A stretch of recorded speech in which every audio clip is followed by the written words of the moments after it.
안녕하십니까. 하루의 경제 주식 마무리 경주마 이재용입니다. 한 주가 시작되는 월요일, 오늘 하루 고생 많이들 하셨습니다. 시장은 어떻게 가는지 분석 한번 해보고요. 어떻게 할지 대책도 한번 마련해보고 그렇게 진행을 하겠습니다. 날카로운 질문들로 투자자들의 궁금증을 대변하는 대한민국 대표 개미죠. 허준 씨, 어서 오세요. 네, 안녕하세요, 허준입니다. 오늘 보시는 분들 중에 우울하신 분, 화나시는 분, 눈물 흘리시는 분, 아예 덮어버리신 분도 계실 텐데요. 우리가 좌절하고 화낸다고 해서 바뀌는 게 아무것도 없잖아요. 그날 최선의 선택을 할 수 있도록 여러분 도와드리겠습니다. 네, 지켜봐 주십시오. 네, 이번에는 냉철한 통찰력으로 시장을 꿰뚫고 있는 경제평론가입니다. 정철진 경제평론가, 어서 오세요. 네, 안녕하십니까. 보통 주식시장은 탐욕과 공포 이 두 가지 엔진으로 돌아간다고 하는데요. 최근은 진짜 공포가 시장을 지배하고 있습니다. 이런 와중에 좀 더 냉철하게, 좀 더 객관적으로 한번 시장을 읽어보고 이끌어가 보도록 최대한 노력하겠습니다. 오늘 1시간 동안 함께해 주시기 바랍니다. 네, 그리고 오늘 경주마의 게스트입니다. 혼란한 장세 속에서 다양한 종목들을 폭넓게 아우르는 것으로 아주 정평이 나 있는 분이죠. 네, 황주명 한국경제개발원 대표 자리하셨습니다. 어서 오세요. 네, 안녕하세요. 반갑습니다. 시장이 반찬이다 이런 말이 있습니다. 네. 시장이 오히려 하락할 때 맛있는 반찬이 있을 수도 있고요. 또 여러분들의 반찬이 오래 묵혀두면 오히려 청국장처럼 또 진국이 될 수도 있으니까 너무 위기로만 생각하지 마시고 기회를 또 봐드리도록 하겠습니다. 그래요. 오늘 여러 가지 도움되는 얘기 기대하겠습니다. 먼저 오늘 데일리 이슈부터 한번 살펴보도록 하죠. 세 가지로 저희가 정리를 해놓았습니다. 우크라이나 전쟁이 나는 겁니까? 전쟁이 나게 되면 어떻게 해야 되는 겁니까? 이러다가 전쟁이 안 나면 또 어떻게 해야 되는 겁니까? 이거 한번 풀어보죠. 우울한 소식이죠. 네. 일단은 폴리티코라는 미국의 정치 잡지인데 꽤 실력이 있고 네. 오보를 잘 안 냅니다. 네. 근데 이곳에서 날짜를 찍은 거예요. 16일 네. 러시아가 우크라이나를 이제 침공한다라는 보도가 났고 그 소스를 누가 냈느냐? 내일 모레인데? 백악관에서 나왔다. 이제 이걸로 완전히 이제 뒤집어졌죠. 네. 그래서 실제 주식시장도 패닉을 보이고 있고 벌써 지금 전쟁 하고는 있는데 다만 반대 의견도 있는 거예요. 왜냐하면 이제 16일에 전쟁 난대 하면 그날은 안 나잖아요. 그날 알 수는 없잖아요. 그렇죠. 그러니까 미리 어떤 러시아의 침공 계획을 알고 선수를 친 보도가 아니냐 네. 이제 이런 이야기도 함께 나오고 있거든요. 그래서 여러분들도 16일 전쟁성 많이 들어봤을 텐데 또 이거 이미 보도가 나면 그날은 확률은 좀 떨어지는 것도 사실이다. 근데 이게 솔직히 좀 무서운 게 뭐냐면요. 이게 전쟁 전문가들 얘기를 들어보면 사실은 그 라인이 우크라이나 침공하고 있는 대치하고 있는 그 라인이 2차 독수전 때 그 루트하고 거의 같다는 거예요. 네. 그리고 또 한 가지가 뭐냐면 혈액 등의 어떤 그 군사들이 앞에 배치하는 거는 얼마든지 위력 시위를 할 수 있는데 그 뒤에 의료라든지 부대 시설들이 지금 따라 들어와 있다라는 거죠. 네. 이거는 진짜 전쟁을 치를 때 가능한 움직임. 네. 그렇게 쓸데없이 시위하기 위해서 그렇게까지는 안 한다. 이런 의견도 사실은 있고요. 또 한 가지가 아까 날짜 지정 얘기인데 이게 히틀러하고 스탈린 당시에 날짜가 정해져 있었어요. 그리고 심지어는 알았어요. 스파이를 통해서. 근데 에이 설마라다가 진짜로 일어났거든요. 근데 정말 무섭기는 해요. 근데 다행히 이제 각국 정상회담이 이제 그래도 통신으로나마 이루어지고 이런 걸로 봐서는 우리가 걱정한다고 해서 걱정이 해소되면은 걱정할 필요가 없잖아요. 그러니까 그냥 우리 일어나든 안 일어나든 우리가 할 수 있는 최선을 다하자. 아니 근데 이 지역적인 우려, 우크라이나 전쟁 위험, 이거는 이미 전에부터 나왔던 얘기고요. 최근에는 또 바이든하고 푸틴이 60분 넘게 통화를 했다고 그래서 어느 정도 이제 되는 거 아닌가 이랬는데 별 성과 없이 끝났다 이래서요. 사실은 이제 우리가 통화 내용을 알 수가 없으니까 네. 정말 좀 답답한 것 같고요. 비밀리에 한다면은 알 수가 없는 것 같은데 이제 그런 건 있는 것 같아요. 무슨 이득이 있냐? 득이 있어야 전쟁을 하는 거거든요. 그렇죠. 모든 전쟁에는 득이 있었다라는 건데 사실 이제 나토가 생긴 그 생각을 해보면 사실 러시아를 견제하기 위해서 만든 네. 2차 세계전 때 조약기구였습니다. 근데 그런 부분이 계속 유지가 되다가 사실 전 정권 때, 미국 전 정권 때는 나토가 없어져야 된다는 얘기까지도 나왔었다가 지금 다시 두각을 받는 거거든요. 그럼 이거에 대한 나토에 대한 이슈는 누가 득이냐? 좀 더 미국이 득이 아니냐? 이런 얘기도 좀 나오고 있고요. 그런데 이제 중요한 부분은 이 나토의 지금 국가 중에 많은 지분을 차지하고 있는 게 독일과 프랑스, 영국입니다. 근데 지금 영국, 프랑스, 독일은 어느 나라도 전쟁이 나기를 바라지 않습니다. 네, 그러다 보니까 제가 볼 때는 지금 그래서 그 마크롱이 그런 얘기도 했었죠. 핀란드화하자. 즉 중립을 가자. 마지막에 카드를 하나 정리하자 이랬더니 푸틴은 또 그건 또 생각해볼 문제인데 또 이런 얘기까지 했단 말이에요. 그러다 보니까 앞서 말씀해 주셨다시피 벌어지지 않는 일에 대해서 너무 스트레스 받는 것보다는 좀 대응을 하셔야 되겠지만 전쟁에 대해서 저는 아직도 5대5 이렇게 좀 생각을 하고 있다. 그러니까 국제 정세는 지금 이렇게 돌아가고 있고 네. 우리는 이제 세계적인 주식 동향이라든지 우리 증시를 따져봐야 될 텐데 이미 유가, 원자재 다 오르고 있어요. 네. 그 만약에 전쟁이 발발이 딱 됐다. 16일에 전쟁이 났다. 네. 그러면 어떻게 대처를 해야 돼? 지금보다 훨씬 더 심해질 수밖에 없죠. 그러니까 러시아라는 나라를 보면 원자재 대국인데 특히 석유와 천연가스, 네. 뭐 유해 기타 등등이고요. 우크라이나가 참 이 복잡한 국가인데 곡물 대국입니다. 네. 네. 곡물. 네, 곡물 대국이요. 아. 밀부터 해서 예. 우크라이나는 남녀 모두 좀 인물이 좋은 걸로 유명하지 않습니까? 예. 그러니까 먹거리가 굉장히 풍부한 곡창지대예요. 그러니까 늘 히틀러도 그때 고라인을 택했던 게 우크라이나는 식량의 보고거든요. 네. 근데 만에 하나 이제 러시아가 우크라이나 침공을 하면 러시아, 우크라이나가 이제 하나가 되는 거죠. 네. 그러면 유럽연합이라든가 미국이 경제 제재를 가하게 될 텐데 네. 이게 무슨 문제냐? 당연히 러시아의 뭐 천연가스, 석유 안 쓰고 우크라이나의 곡물 수입을 안 해준다라고 하면 이쪽도 타격이지만 수입을 안 하는 여기도 타격인 거예요. 네, 이게 이거 못 살아요. 왜 못 살아요? 유럽에서 그 특히 중동 이런 데서 예. 밀어 없으면 게다가 인플레를 터뜨리죠. 아하. 그렇기 때문에 이 전쟁이라는 게 전쟁이지만 터지고 나면 굉장한 경제 이슈로 이게 넘어가게 되는. 지금도 이랬는데 더 심화가 된다 이런 말씀이신데 그래서 금요일 날 그 곡물 사료하는 회사 주가가 그렇게 오른 거예요? 네, 최근에 이제 곡물주들이 많이 올라간 게 말씀하셨다시피 결국은 이제는 수요 부족 그리고 물가 상승에 대한 네. 부분인 거고요. 우리나라 같은 경우도 특히 모 종목 같은 경우는 그 러시아에서 또 곡물을 생산하는 국가도 있고요. 그런 기업들도 좀 강한 상승을 좀 보여줬었는데 시장에서 지금 물가에 대한 부분도 분명히 좀 잡고 가야 될 것 같습니다. 그래서 나중에 또 한번 말씀드리겠지만 네. 오히려 이런 시장의 대안이 또 물가 관련주가 되지 않을까 이렇게 또 생각하고 있습니다. 그러면 전쟁이 이렇게 날 듯 하다가 안 났어요. 네. 그러면 어떻게 대처합니까? 저는 안 났을 때는 다시 기존 성장주로 빨리 가야 된다. 이렇게 생각하고 있습니다. 예. 오히려 이제 물가에 대한 부분도 있겠지만 사실 전쟁이라는 부분으로 좀 하락하는 부분, 제가 시장이 반찬이라고 그랬잖아요. 네. 시장 때문에 하락한 종목은 시장으로 살아납니다. 그리고 그때는 굉장히 빠르게 되기 때문에 그 기회를 좀 잘 잡으셔도 좋을 것 같습니다. 그리고 참 연준이 긴급 회의 한다고 그랬잖아요. 네. 그건 뭐 무슨 얘기를 하겠다는 거예요? 주말 내내 금요일입니다. 예. 방금부터 이제 연준을 보면 FOMC 회의라는 우리나라로 따지면 금리 결정 회의, 네. 통화정책 회의라는 이제 연준의 공개시장 위원회가 있는데 2월하고 8월에는 없거든요. 그러니까 이제 3월까지 연준의 어떤 금리라든가 통화 정책을 기다려야 되는데 그 목요일 밤에 나온 미국의 1월 소비자 물가 상승률이 7.5가 나와 버렸잖아요. 네, 네. 그러니까 너무 센 거예요. 네. 근데 3월까지는 못 기다리니까 연준이 이제 2월 14일 우리 시각으로 오늘 밤이 되겠죠. 네. 미국의 월요일 날 긴급 회의를 소집했다라는 이제 루머가 돈 거고요.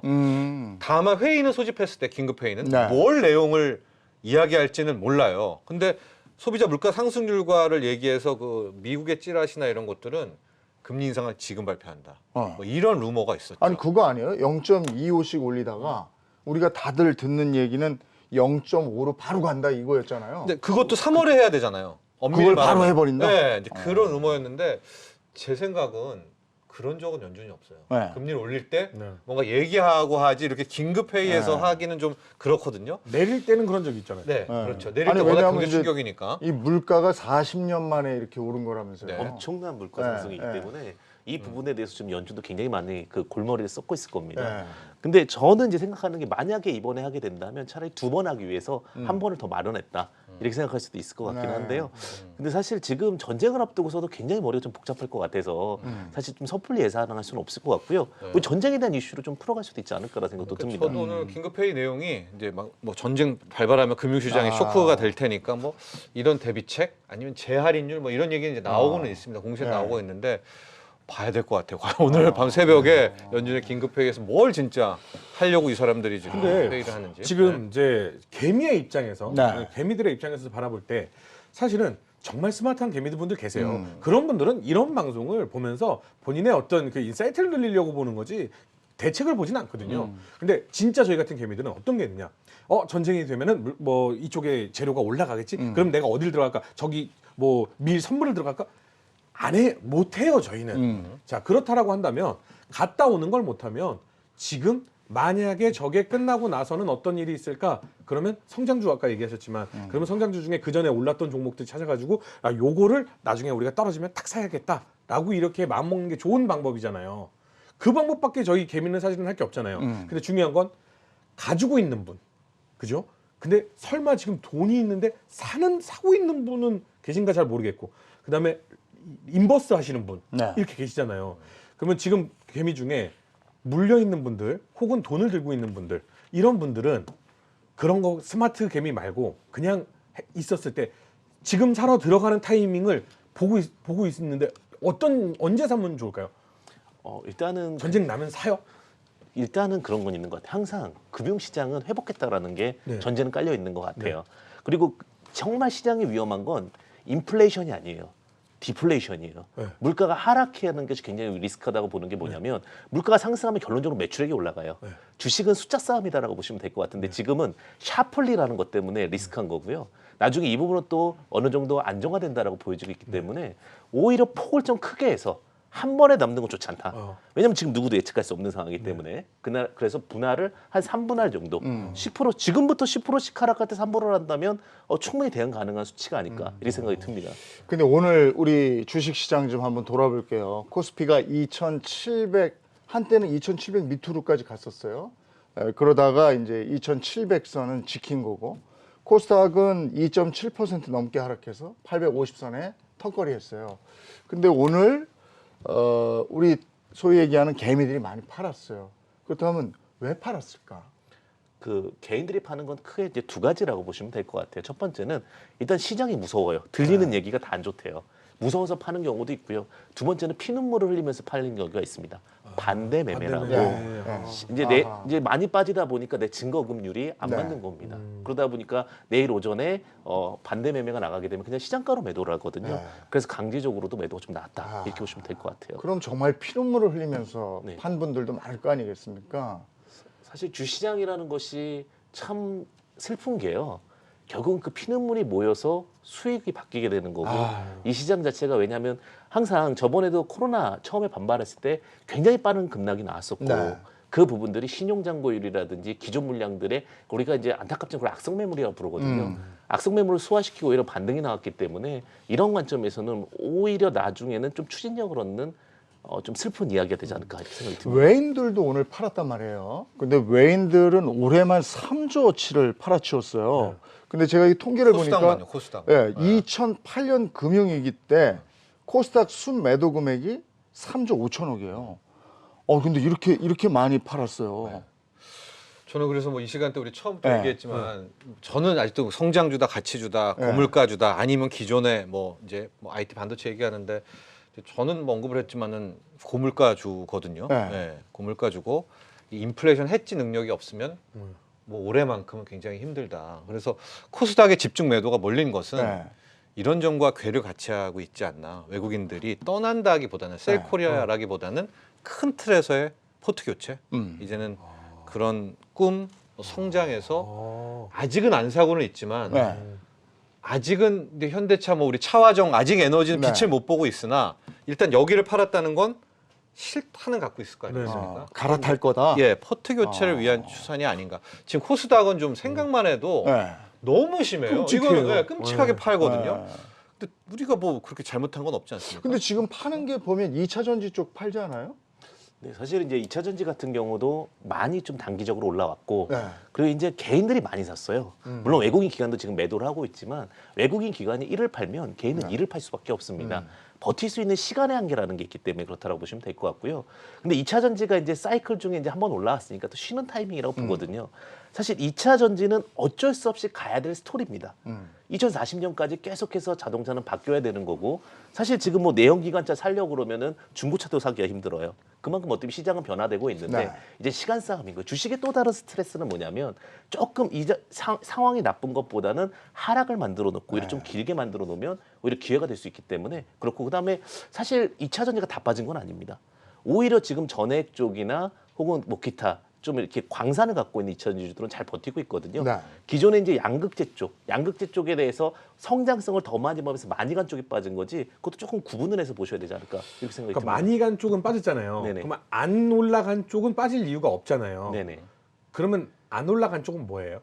안 올라간 쪽이라기보다는 그러니까 실적 대비 그 시장에서 좀 덜 올라간 쪽 이렇게 좀 말씀드릴 수 있을 것 같은데 전액 쪽에서 지금 엔캠 같은 경우도 많이 안 빠졌고요. 그 다음에 제가 볼 때는 지금 고려아연 같은 경우도 오히려 좀 시장 대비 좀 잘 버티고 있거든요. 고려 아연은 네네. 버틸 수밖에 없는 게 배당 엄청 하는 걸로 유명한 데 아니에요? 그렇죠. 이제 그러니까 메리트가 한 여러 개가 있는 거예요. 배당이라는 메리트도 있고 또 추가적으로 이제 광산이라 어떤 자원을 만들어낼 수 있는 메리트도 있고. 그래서 네. 아, 원자재 관련해서 말씀하시는 거네요, 지금. 네, 그러니까 맞습니다. 광산을 가지고 있는 회사의 주식은 지금 그렇게 떨어지지 않네요. 네, 그래서 제가 조금 이제 숟가락을 얹은 건데요. 네. 2차 전지 중에서 네. 좀 광산 쪽으로 좀 보시면 좋지 않을까. 이런 인플레 생각이 해지되는. 네. 검색어 나왔어요. 그건 전쟁과도 이차 전지 관계가 있네. 전쟁이 아까 나면 네. 원자재 쪽은 더 오를 수밖에 없다 이렇게 말씀하셨잖아요. 네, 그렇죠. 그리고 아까 전쟁 얘기 지금 말 나온 김에 잠깐 하면 전쟁 이러면 달러하고 금 아닙니까? 네. 그러면 달러하고 금으로 가야 되는 겁니까? 저는 그렇게 크게 보지는 않아서 왜냐하면 달러에 대한 부분들에 대해서 이제 저는 이제 기대 수익률, 목표 수익률이라고 그러는데 이제 안정자산이 우리는 달러 금 얘기를 하잖아요. 네. 근데 지금 금도 미리 좀 많이 올라갔거든요. 사실 이제 제가 금이 올라간 이유 중에 하나는 코로나 이후에 투자할 데가 없어서 저는 금이 올라갔다고 얘기를 하거든요. 왜냐하면 이제 그것도 어쨌든 선물적인 개념이 있으니까. 그래서 저는 오히려 역발상적으로 이제 좀 다른 대체제에 대한 부분들, 그게 이제 인플레이션 해지라든지, 네. 그다음에 오히려 뭐 비트코인도 많이 안 빠졌어요. 그래서 오히려 비트코인도 새로운 어떤 대안이 될 수 있지 않을까라는 생각도 듭니다. 비트코인도 오르지도 않아요. 지금 오늘 보니까 5,200? 뭐 요 정도죠? 근데 다른 코인, 알트코인들은 네. 많이 빠졌거든요. 네, 근데 네. 비트만 버티고 있는데 네. 두 가지 해석이죠. 비트가 정말 믿을만해서 네. 비트를 두고 있는 건지, 네. 아니면은 이제 우리 항상 주식도 마찬가지잖아요. 왕, 삼성. 삼성전자라고 예를 들게요. 예를 네. 걔를 끝까지 안 팝니다. 하고 나머지를 싹 판 다음에 마지막에 삼성전자 팔고 그냥 딱 아웃해버리는 네. 거예요. 그 용도로 비트를 붙잡고 있는 건지 모르겠으나 네. 코인에서는 지금 말씀하신 대로 비트코인만 네.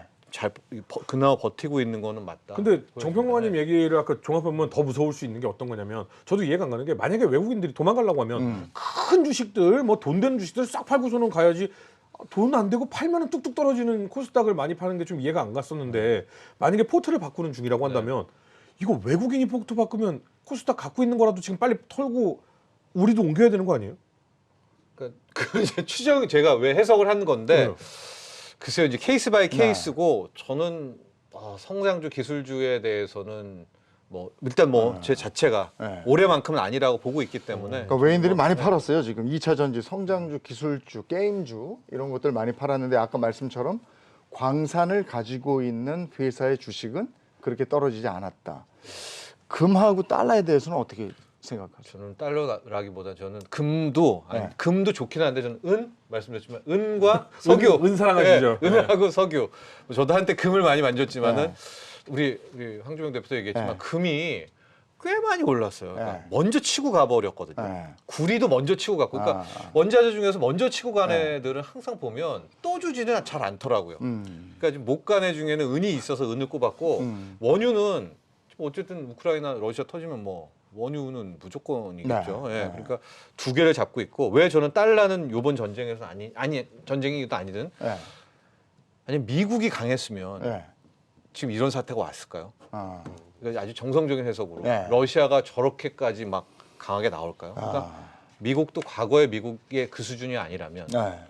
달러도 똑같은 메커니즘으로 이번 전쟁에서 달러를 찾을까?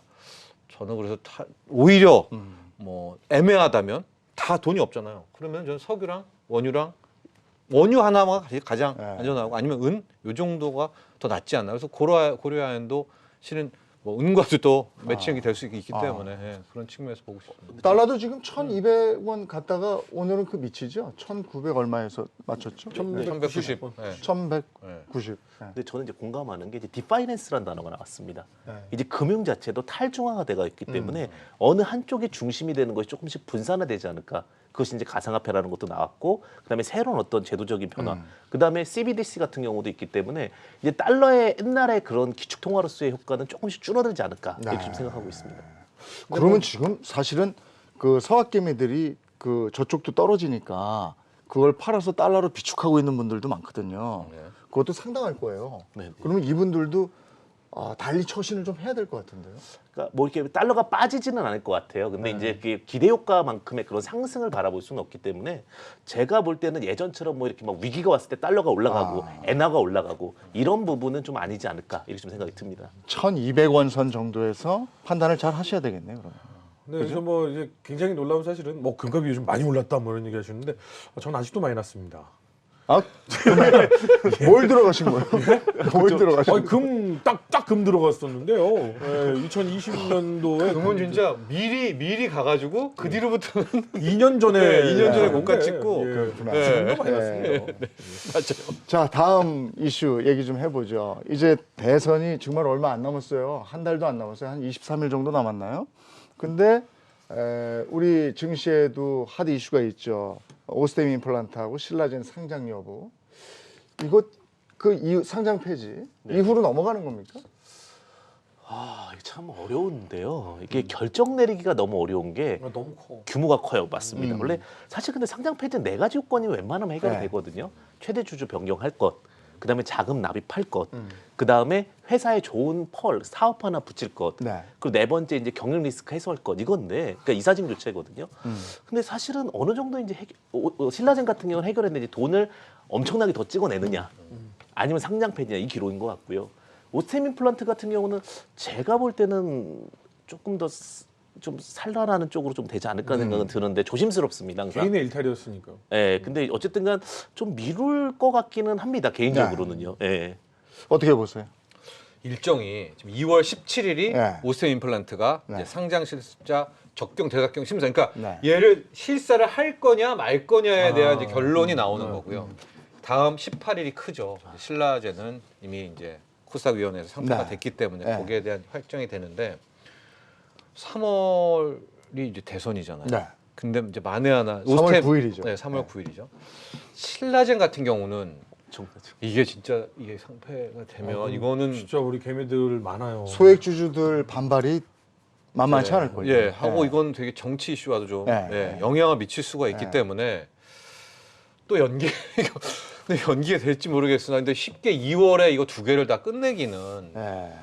아무래도 부담이 있겠죠. 부담은 분명히 예. 있을 겁니다. 그렇게 보시는 거죠? 예, 부담이 있다라는 건 확실할 것 같습니다. 그렇죠. 예. 예. 근데 속이 타는 건 역시 소액 주주들이잖아요. 네, 네. 이럴 때는 어떻게 해야 되는 겁니까? 아, 지금 뭐 오스템과 신라젠. 네.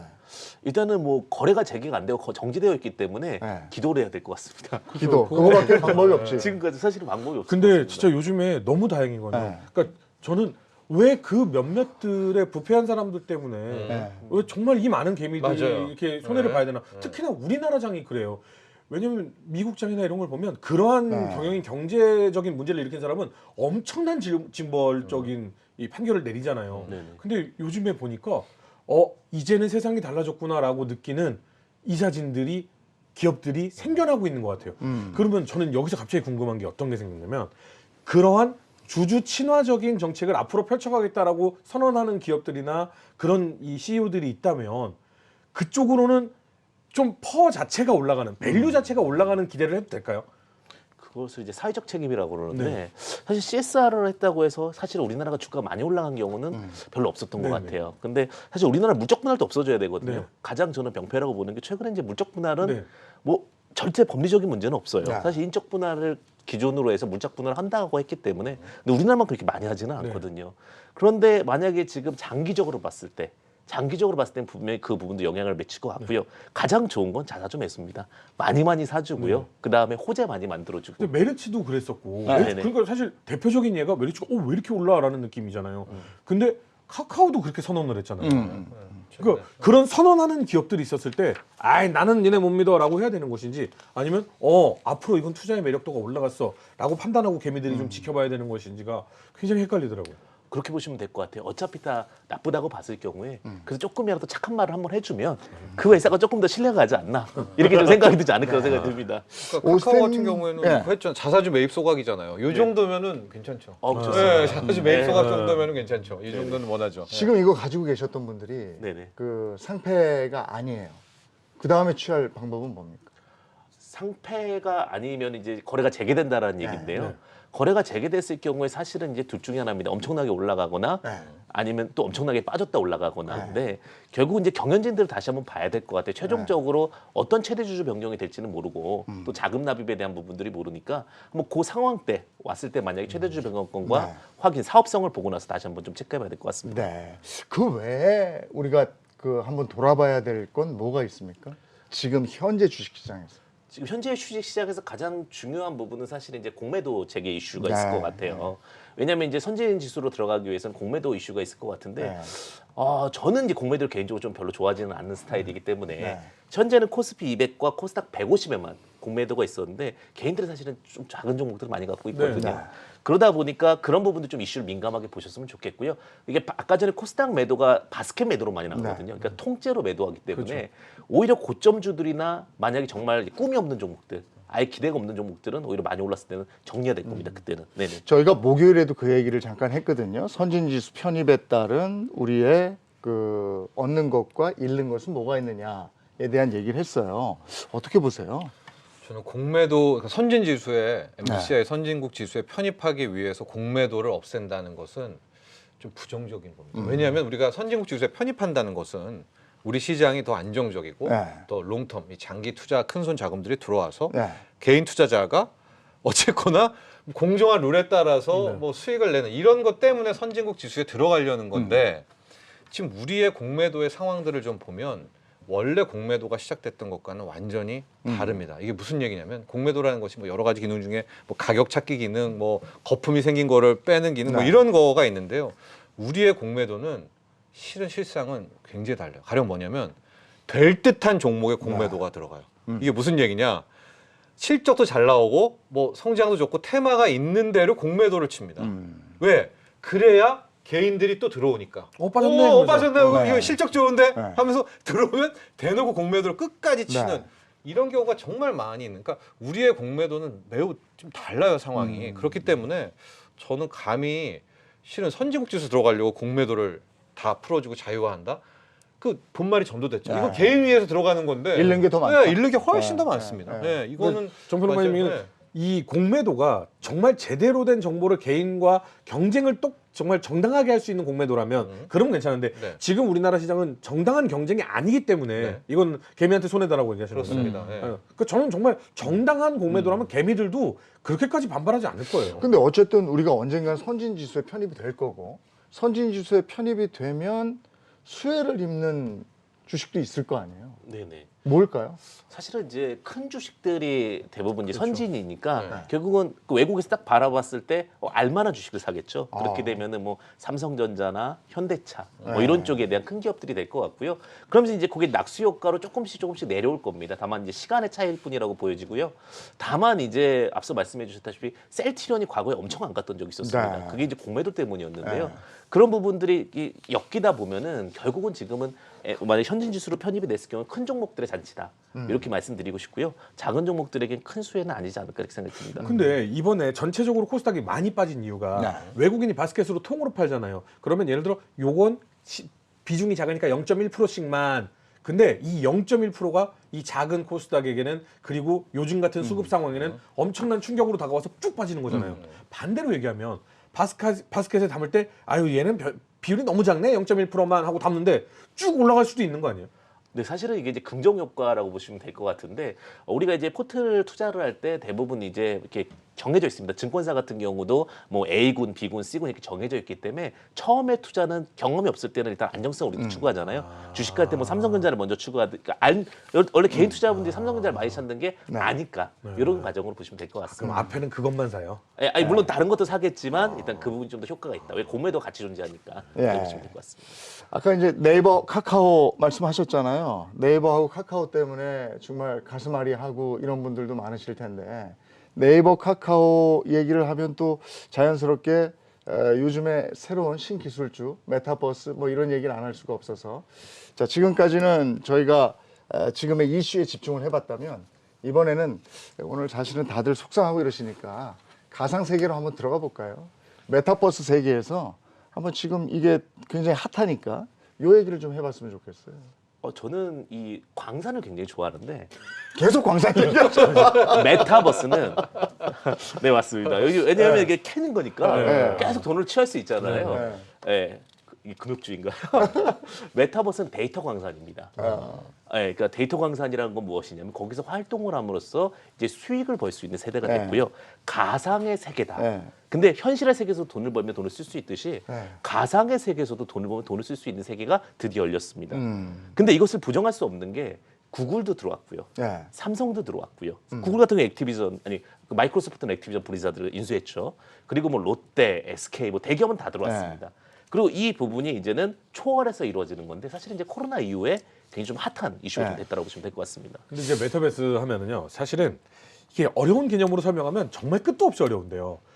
그러니까 저는 조금 일찍 접한 세대지만은 이제 그 저희 밑에 세대를 보면 그냥 정확하게 게임이에요. 게임이 메타버스예요, 그냥. 맞습니다. 근데 최고를 한다라고 말씀하셨는데 그 개념도 사실은 이해가 가지 않는 건 데이터를 캤는데 그 데이터가 왜 이 데이터 쪼가리가 돈이 돼? 라고 이해가 안 가잖아요. 근데 게임을 보면 열심히 사냥을 하다 보면 좋은 칼이 떨어졌어요. 야, 나 좋은 칼 주웠어. 나 그거 살래. 그럼 돈이 되잖아요. 네. 정확하게 메타버스를 이해하는데 게임처럼 좋은 건 없거든요. 그렇다면 왜 강해지고 싶을까? 난 이 세상에 현실 세상에서는 내가 모르겠지만 이 안에서는 내가 굉장히 강해지고 스마트해질 수 있으니까. 그러면 게임만큼 좋은 게 없잖아요. 근데 우리나라는 이걸 규제부터 먼저 했어요. 야, 게임해가지고 칼 주웠는데 왜 그거 돈 팔아? 돈 받고 파는 거 안 돼? 그래놓고 메타버스 열풍이 불고 있습니다. 메타버스 ETF가 아니 될 리가 있나요? 규제부터 시작했는데요. 아니 얼마 전에는 그 4차 산업 수혜주 무슨 펀드 네. 이래가지고 그게 굉장히 잘 팔렸어요. 맞습니다. 그러다가 그게 얼마 전인데 NFT, 메타버스, 가상자산 이런 얘기를 하니까 못 쫓아가는 50대 분들도 많으시고 그래서 한번 개념부터 메타버스 지금 게임입니다 이렇게 네네. 얘기를 했어요. 메타버스는 뭡니까? 우리 황종원 대표가 전문가니까. 네. 네. 오늘 저는 이제 될것 같아요. 메타버스에 대해서 왜 이제 성장할 수밖에 없냐면 메타버스는 제2의 나의 인생을 즐길 수 있는 공간이 됐습니다. 네. 근데 지금 현실적으로 와닿지 어려운 게 아직 기술력적으로 쉽게 접근할 수 있는 방법이 많이 없는 거예요. 나중에 이제 우리가 처음에 저는 이제 스마트폰을 했을 네. 때 저는 버텼어요. 난 피처폰을 할 수 있어. 이렇게 버텼는데 결국 갤럭시 S2 때부터 특정 공부 됩니까? 지난 거니까. S2부터 저도 진입을 했거든요. 네. 근데 메타버스라는 게 지금 어떤 고민을 하고 있냐면 친숙하게 만들다와 네. 그다음에 좀 쉽게 접근한다는 용어로 좀 바뀌고 있습니다. 물론 게임이다라고 얘기할 수도 있겠지만 그 공간에서 메타버스는 상호 협력이 됩니다. 그러니까 서로 대화가 되는 거예요. 쉽게 얘기하면은 지나가다 게임 같은 경우는 그냥 자기 혼자 싸울 수도 있거든요. 근데 메타버스의 가장 큰 장점은 상호 협력이 되는데 이제 상호 협력에서 게임도 하고 이렇게 즐기는데 좀 재미가 없어져요. 그럼 점점 이제 기존 게임과 똑같아지는 거거든요. 근데 메타버스는 이걸 한 번 더 뛰어넘습니다. 여기다 뭘 집어넣었냐면 경제를 집어넣었습니다. 그러면서 이제 또 한 번 더 확장되면서 게임주들이 한번 턴어라운드하는 그런 계기가 된 거거든요, 사실은. 왜냐하면 내가 샀던 내가 노력했던 거에 대한 가치 밸류에이션은 금전적 보상을 받을 수 있는 거고, 그럼 그 금전적 보상은 무엇이냐? NFT라는 겁니다. 그리고 거기에 가상화폐가 나오는 거예요. 그러면서 이제 점점 더 확장된 범위가 만들어진 건데요. 그러면 기존 게임과 다르지 않느냐? 아니 똑같지 않느냐? 네. 뭐 그냥 어차피 그 물건 사는 거나 뭐 NFT 가는 거나 똑같지 않겠냐라고 하는데 이 NFT의 또 다른 차이점은 무엇이냐면 영속하다라는 거예요. 기존 게임은 게임 서버가 없어지면 없어지는데 이 NFT 내 지갑에 넣으면 영속하기 때문에 소장 가치, 소유욕을 건듭니다. 두 번째는 이 NFT를 갖고 무엇을 할 수 있냐면 서로 상호 거래가 됩니다. 그러다 보니까 많은 거래소들이 발생을 하고 있고 거기서 또 다른 가치를 찾게 되게 됩니다. 그 또 다른 것이 이제 이 NFT를 갖고 이제 자랑 효과가 됩니다. 실제로 트위터에 내가 갖고 있는 이제 NFT를 올리게 됩니다. 그러면 저 사람은 재산이 얼마나 요즘에는 자동차, 뭐 집 이런 게 재산이 네. 측정해졌잖아요. 이제 NFT 딱 트위터에 올라오면 저 한 440억짜리 NFT를 들고 있네. 뭐 이런 어떠한 그런 과시욕도 될 수 있고요. 그다음에 또 하나가 이제 이런 부분들을 갖고 여러 가지 확장성을 하는데 이거를 움직여주는 돈이 이제 가상화폐가 되는 거고요. 거기서 이제 좀씩 확장성이 만들어지고 있다. 그래서 네. 경제 공간이다. 이렇게 보시면 될 것 같습니다. 지금 NFT 메타버스가 미래 사회의 그 원동력이 될 거다. 이러면 이제 많은 분들이 아는데 여기 관련 산업이 또 많아요. 네네. 그래서 이런 부분들이 지금 약간 다운이 됐을 때 옥석 가리기가 자연스럽게 된다고 보십니까? 저는 지금 원년이라고 보고 있기 때문에 아직은 시작. 예, 시작인 게 이제 그런 분도 있어요. 작년에 게임주들이 올라갔다. 근데 보니까 거품위에서 떨어졌다 이렇게 생각할 수도 네. 있는데 작년에는 뭔지 모르고 꿈이라고 생각해서 그냥 쫓아 들어온 겁니다. 근데 알고 보니까 이제 조금씩 이해를 하는데 조금 어설프게 이해가 되다 보니까 일단 매도를 하는 거죠. 네. 근데 지금 왜 원년이라고 그러냐면 많은 게임 업체들이 실제로 NFT화해서 게임을 만들고 있습니다. 뭐 넷마블 같은 경우는 이제 모두의 마블이라는 게임을 통해서 만들어지고 있고 펄어비스는 이제 도깨비라는 게임. 네. 근데 검색 엔진이 굉장히 좋은데 그런 식으로 만들어지면서 거래가 되는 건데 제가 왜 메타버스나 NFT 이쪽을 굉장히 주의 있게 보냐면 유튜버 구조가 비슷합니다. 유튜버 구조가 비슷한 건 뭐냐면 크리에이터가 개인이라는 거예요. 가상화폐랑 조금 다른 개념이 뭐냐면 가상화폐는 독점입니다. 어떻게 보면 코인을 만든 사람들이 구조를 갖고 있다면 NFT 거래에서 자유롭게 거래가 될 수 있다는 부분이 있고요. 이러다 보니까 이제 4대 그 핵심 구조가 나오는데 첫 번째는 플랫폼입니다. 카카오와 네이버. 누가 될 것이냐. 이 이야기가 첫 번째 나올 거고 두 번째는 컨텐츠입니다. 네. 게임과 엔터. 그다음에 세 번째는 기기입니다. 저는 기기 쪽도 굉장히 좋게 보는데 반도체는 다 들어가겠죠. 그다음에 네 번째는 광고 시장. 여기서 이제 우리가 옥석 가리기라면 베스트 종목을 또 찾지 않을까 이렇게 생각이 듭니다. 네. 지금 벌써 말씀하신 것만 해도 네. 엄청나게 많은 기업군들이 있단 말이에요. 네, 맞습니다. 플랫폼, 컨텐츠, 광고, 기기 이렇게 많은 종목들을 내가 알아볼 수 있으려면 어떤 공부를 해야 되는 거예요? 일단은 여기 지금 이 한국경제 TV 방송을 보시면 되실 것 같고요. 수많은 전문가들께서 또 이야기를 하시니까 사실은 금융에 있으면 민감할 수밖에 없습니다. 네. 그래서 민감할 수밖에 없기 때문에 그렇고 그 다음에 사실 직접 해보시는 게 좋습니다. 좀 어려우시더라도 네이버 제페토도 들어가 보시고 저 같은 경우도 직접적으로 많이 해보려고 노력합니다. 네. 왜냐하면 내가 이해를 해보고 해보는 것과 이론만 알고 있는 건 다릅니다. 저는 하다 보니까 이거 재밌네? 될 것 같네 하는데 지금 실제로 NFT로 수익을 볼 수 있는 곳이 너무나도 많거든요. 게임을 해보는 겁니까? 게임도 되고요. 그 다음에 아니면 오픈씨라고 네. 유명한 사이트가 있습니다. 미국에. 그런 가상 플랫폼에서 내가 거래도 해보고 아니면 내 사진을 또 올려도 봅니다. 예. 그러면서 좀 경험해보는 것도 굉장히 중요한 그러니까 일일 것 같습니다. 사실은 지금 이제 결국은 우리 대표님이 얘기하시는 내용이 결국은 게임이에요. 그러니까 그 게임이라고 이해하기 좋게 제가 말씀을 드린 건데 예를 들면 우리가 뿅 하고 접속을 하잖아요. 예전에 우리가 뭐 그 무슨 스토리죠?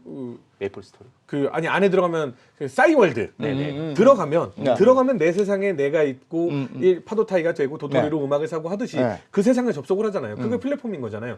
게임 마찬가지로 어딘 세상에 뿅 하고 들어간 다음에 리니지를 할 것인지 네. 미르포를 할 것인지 뭐 메이플 스토리를 할 것인지를 정하는 그런 과정만 그냥 다를 뿐인 거죠. 근데 들어갔어요. 그럼 들어갔으면 우리가 그 안에서 뭔가를 하잖아요. 나 명품 샤넬백을 내가 맸어. 이거 400만 원짜리야. 그러면 사람들이 우와 하고 막 한단 말이죠. 그러면 그 안에서 물건을 주고받고 사고 팔아야 되잖아요. 네. 우리나라는 그걸 규제를 했다니까요. 그러면 저는 이거요. 개미 입장에서 저는 이 플랫폼에 대한 시장에 대해서는 너무 좋은데 미국장으로 가는 게 나을 것인지 아니면 우리나라 시장에 있는 게 나을 것인지가 지금 저는 개미로서는 굉장히 궁금한 거예요. 근데 그때는 그게 이제 학생들이 돈이 오가니까 네. 그거를 규제했을 텐데 네. 지금은 여기서의 게임 머니는 다른 거 아니에요? 가상 자산이 왔다 갔다 하는 거 아니에요? 그죠. 사실 이제 가상자산도 돈으로 바꾸면 똑같은 거긴 한데요. 네, 네. 사실 그렇다 하더라도 어차피 예전부터 뭐 아이템 뭐뭐나 이런 것들을 거래할 수 있게끔 만들어 놨었거든요. 네. 근데 이제 중요한 건 해외 서버를 만든다 하더라도 접근은 충분히 가능합니다. 현재 상황에서. 근데 그거는 VPN으로 인한 사람들이 우회 고정을 통해서 가야 되는 거잖아요. 네, 그렇죠. 그러면서 이제 그 궤도가 정확히 말씀하신 게 점차적으로 그러면서 풀릴 거라고 보여지고 있고요. 왜냐면 다른 나라들이 다 하는데 우리나라만 안 할 수는 없거든요. 또 하나는 NFT 거래소는 언제든지 한국에 접근 가능합니다. 네. 제가 말씀드리는 건 단순히 게임에 대한 로직만 말씀드리는 게 아니라 pen to earn, F2E도 분명히 확장되고 있고 실제로 뭐 유명한 연예인들 것도 또 거의 다 매진되고 있기 때문에 이게 단순히 NFT가 게임이다라는 것도 있지만 가상 세계라는 것도 한 번 더 추가적으로 보시면 좋지 않을까 이런 생각이 듭니다. 지금요. 제 그 동남아시아 쪽에서 사업하고 있는 동생한테 많이 이제 서로 연락을 하는 동생인데요. 개인 PC 혹은 PC방에서요. 하루 종일 이걸 하고 있는 젊은 아이들이 굉장히 많아졌대요. 예전에 저희가 뭐 필리핀이나 뭐 태국이나 이렇게 여러 개 관광을 혹시 하시는 분들은 아시겠지만 길 가다 보면 밖에서 그냥 농구하고 쭈그리고 앉아 있는 젊은 사람들 보는 거 많아요. 실업률이 높다라는 거잖아요.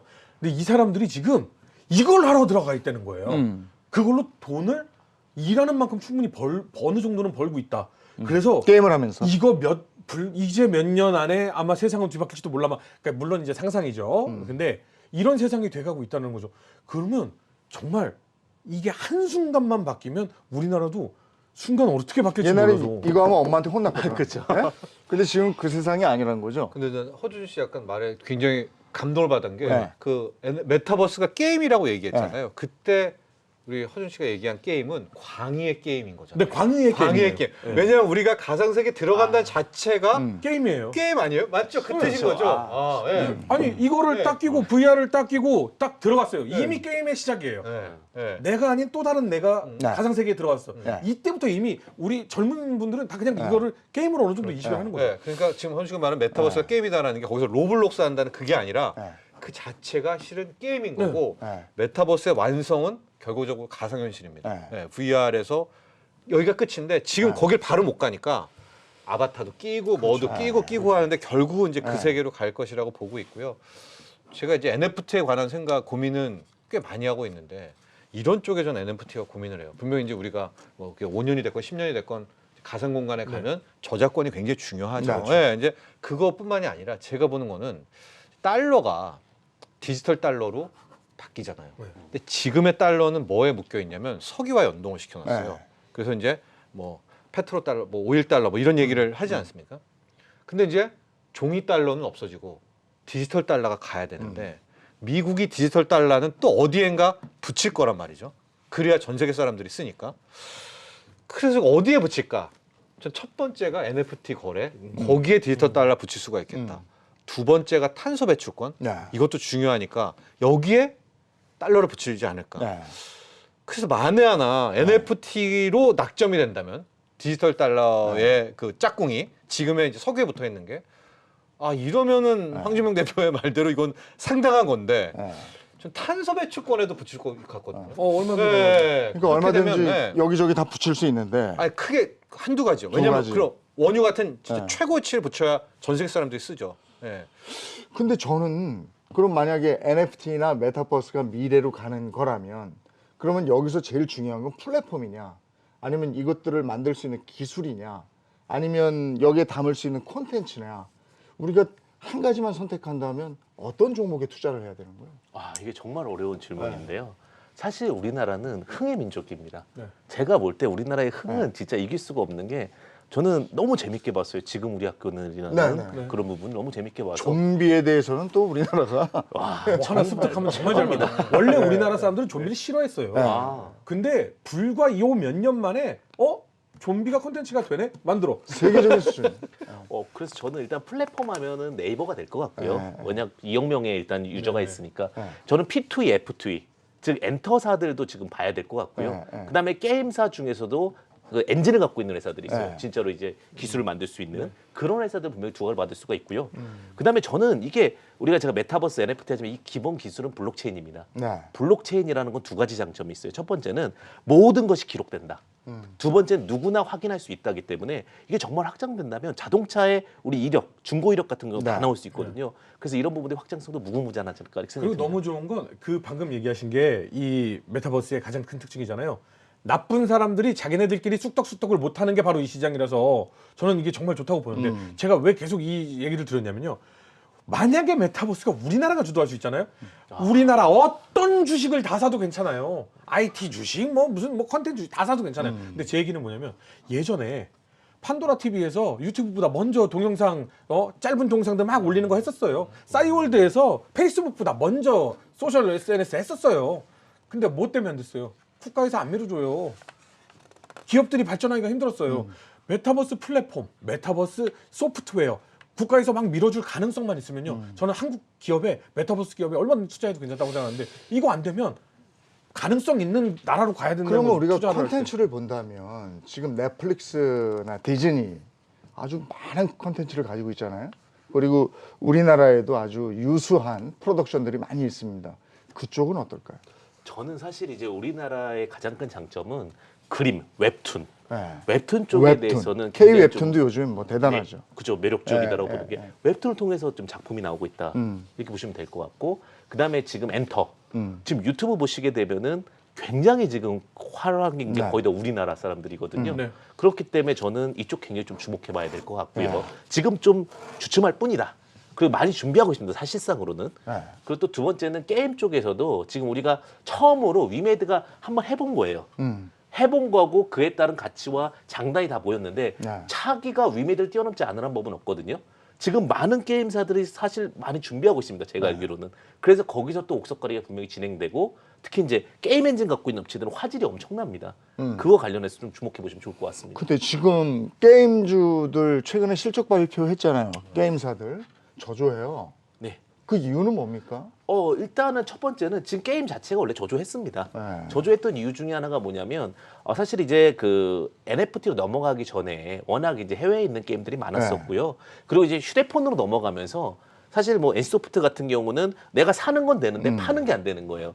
그러다 보니까 그런 어떠한 이분법적인 생각들 그리고 위메이드 같은 경우도 지금 이야기가 굉장히 많은데 네. 위메이드 조금 아쉬운 게 네. 황금을 앓는 나는 거위가 있었어요. 네. 황금알을 잘 낳게 두면 되는 건데 네. 배를 먼저 갈라버렸어요. 그래가지고 아쉬운 거지만 어쨌든간 그 코인이라는 플랫폼도 상승하게 된 게 게임이라는 플랫폼 안에서 위믹스가 만들어질 수 있었기 때문에 네. 상승한 거기 때문에 앞으로 무궁무진한 부분도 있다. 지금 과도기적 구간에서 약간 주춤한 거다. 이렇게 네. 보시면 될 것 같습니다. 그 허준 씨가 계속 얘기한 규제 부분, 네네. 이런 부분은 어떻게 보세요? 일단은 규제는 다음 대통령이 되실 분이 좀 보셨으면 좋겠고요. 네. 그리고 여기 한번 나오셨으면 좋겠어. 아, 그럼 너무 좋을 것 부모님들 여기 같은데요? 한번 나오셨으면 좋겠어. 예. 게임을 안 하시죠? 아니 근데 게임은 안 하더라도 이런 부분에서 우리가 앞으로는 대한민국의 어떤 이 문화 산업에 대해서 우리가 전 세계를 휩쓸 수 있도록 밀어주겠다. 그러면 대한민국 주식장은 이제 살아납니다. 그거는 느끼고 있을 텐데, 그죠? 그렇죠. 분명히 느끼고 있을 건데 네. 사실은 우리나라는 약간 조금 아쉬운 정책이 일단 막고 풀어주는 정책. 제가 볼 땐 그렇게 되는. 지금 이 메타버스에서 아까 얘기하셨잖아요. 화질이 엄청 좋다. 우리나라 웬만한 게임사들은요, 큰 게임사들은요, 네. 자체 개발 엔진 만드는 기술 충분히 있어요. 아, 그럼요. 기술 어마어마합니다. 대단하죠. 네. 근데 뭐가 문제냐면, 그러면 그거 따라가려면요, 반도체들하고 엄청난 하드웨어가 또 필요해요. 우리나라 우리가 회사는 다 돼 잘합니다. 있잖아. 그러니까 네. 화이팅만 밀어만 주면 앞으로 쭉쭉 나갈 수 있어요. 컨텐츠 다 돼 있고, 그죠? 네, 우리나라 최고가 될 수 있습니다. 그러네. 근데 저- 약간 짧게 여기서 짧게 네. 짧게 약간 흥을 깨는 네. 예. 결과적으로 이제 메타버스 그다음에 K 게임 네. 또 NFT 네. 코인 이제 네 마리의 토끼가 네. 맞물려서 계속 돌아가게 되는데 네. 결국 갈 것도 같아요. 예. 하고 뭐 5년 뒤 10년 뒤 뭐 제 아이들 이제 컸기 때문에 걔네들의 뭐 손자 네. 손녀는 갈 것 같은데 올해만 놓고 본다면 전 이제 인플레이션 고물가주거든요. 아, 예. 그래서 네네네네. 이게 산업이 가는 것과 네. 시세가 따라가는 맞아요. 것은 음. 좀 약간 다른 문제 같거든요. 맞아요. 네. 마치 우리가 인터넷으로 전화한다. 네. 네. 그게 바로 새로운 기술의 다이얼패드였습니다. 네. 2000년에. 맞아요, 맞아요. 우리가 스카이프 전에 맞아요, 먼저 맞아요. 나왔어요. 맞아요. 인터넷. 근데 인터넷 전화는 실제 8년 뒤, 9년 뒤에 돼갖고 이게 너무 걔네가 앞서가도 안 먹었거든요. 되더라고요. 네. 네. 그래서 전 약간 시세와 네. 산업이 가는 것은 맞아. 약간 좀 투자 부분에 있어서 나눠야 된다는. 개미 여러분들 네. 약간 진중하시고 지금 들어가야 될 곳은 메타버스가 아닙니다. 네. 지금 들어가는 거는 너무 미래야. 차라리 그래서 5G가 더 낫지 않아요? 오늘 장항 때문에 다들 너무 의기소침해지셨을 수 있어서 네. 이런 기회에 우리가 잘 몰랐던 메타버스에 대해서 한번 얘기해봐야지 하고 오늘 책정을 하고 얘기를 하는 네, 거거든요. 엔터는 같이 가는 거죠. 사실 결국은. 저는 이제 크로스가 될 거라고 봐요. 네. 그러니까 게임에서 연예인이 나오면 P2FT가 다 되는 겁니다. 네. 또 연예인들 노는 곳에 뭐 제페토 같은 곳이 들어오게 네. 되면 P2FT가 다 되는 거거든요. 그러다 보니까 놀이 공간이 만들어지는 것 같아요. 그러니까 게임이라는 표현이 딱 적절하다고 보는 게 이 놀이 공간 안에서 수많은 플랫폼들이 만들어지고 쓰다 보면은 이제 그런 걸 할 것 같아요. 질문도 내가 있는 곳은 어디지? 네이버네. 네이버 주식 좀 사볼까? 이런 또 긍정 효과도 사실은 있는 거거든요. 그렇기 때문에 저는 기대해 볼 수 있다라고 보여지고 있고요. 사실 지금 컨퍼런스 콜도 많이 앞두고 있을 것 같아요. 그러니까 우리가 뭐 하겠다라고 아직 비전을 아무도 안 밝혔어요. 네, 맞아요. 왜냐하면 눈치를 보고 있습니다. 좀 이제 뭐 선거가 끝나고 해볼까 아니면 무슨 일이 있으면 해볼까 네. 이렇게 하고 하도 있는데 움츠렸어요 지금. 그러면 여러분들 쉽게 하면 엔터랑 게임뿐만 아니라 많은 네. 업체들이 지금 준비하고 있으니까 좀 기대해 보셔도 좋을 것 같습니다. 방송사들도 지금 보니까 NFT 같은 거 준비를 하더라고요. 이미 하고 있기도 하고. 근데 엔터와 NFT는 같이 갈 영역인 것 같아요. 지금 뭐 그러니까 머리를 굉장히 잘 쓰신 게요. 네. 사실 이제 조금 이걸 해소하려면 좀 쉬워져야 됩니다. 근데 네. 쉬워지는 거에 대한 고민이 지금 이루어지고 있습니다. 음. 아직 제가 이제 구체화되지 않아서 나중에 또 말씀드릴 수 있으면 말씀드리고요. 그다음에 또 하나가 뭐냐면 이번에 이제 뭐 가수 한 분이 이제 메타콩즈라는 NFT가 있어요. 네. 뭐 몇 장을 갖고 있으면 메타콩즈를 살 수 있다. 이러면서 NFT가 또 크로스가 됩니다. 그러면서 뭐 작곡가와도 연결되고 이렇게 하다 보니까 근데 사실 여기서 제일 중요한 건 뭐냐면 컨셉입니다. 어떻게 컨셉을 잘 잡냐. 근데 우리나라는 컨셉만큼은 기가 막히게 잡잖아요. 맞아요. 이게 좀 생각이 듭니다. 그래서 정말 저는 자신까지 모르겠는데 정말 기대가 많이 되는 게 앞으로 조만간 인터넷 메타버스 인터넷 엔터사가 생깁니다. 기획사가 연예 기획사가 한마디로 실물은 없어요. 네. 인터넷 메타버스 안에서 연예 데뷔를 하는 거예요. 프로듀스 101을 메타버스로 하는 거기서? 거예요. 사람은 없는데. 실제로 그 샌드박스라는 공간 안에 우리 모 엔터사가 샀습니다. 그 땅을. 그렇죠. 네. 그 땅을 샀고 거기서 지금 게임을 만들고 있고 캐릭터를 만들고 있습니다. 자, 우리가 보지 못한 디지털 세상에 대한 얘기를 오늘 했습니다. 왜냐하면 오늘 장이 너무 주저앉고 네. 의기소침해 하시는 분들도 많고 그래서 어떤 분이 그러시더라고요. 이럴 때는 내가 이미 들어가 있으면 뭐 어떡하겠어요. 그거를 지금 다 손절치겠습니까? 안 되는 거잖아요. 그렇죠. 이럴 때 내가 모르는 종목도 한번 공부해 보고 그런 여유를 좀 가지면 좋겠다 이런 말씀을 하셔서 오늘 저희가 가지 못했던 디지털 세상에 대한 얘기를 경주마에서 함께 나눠봤습니다.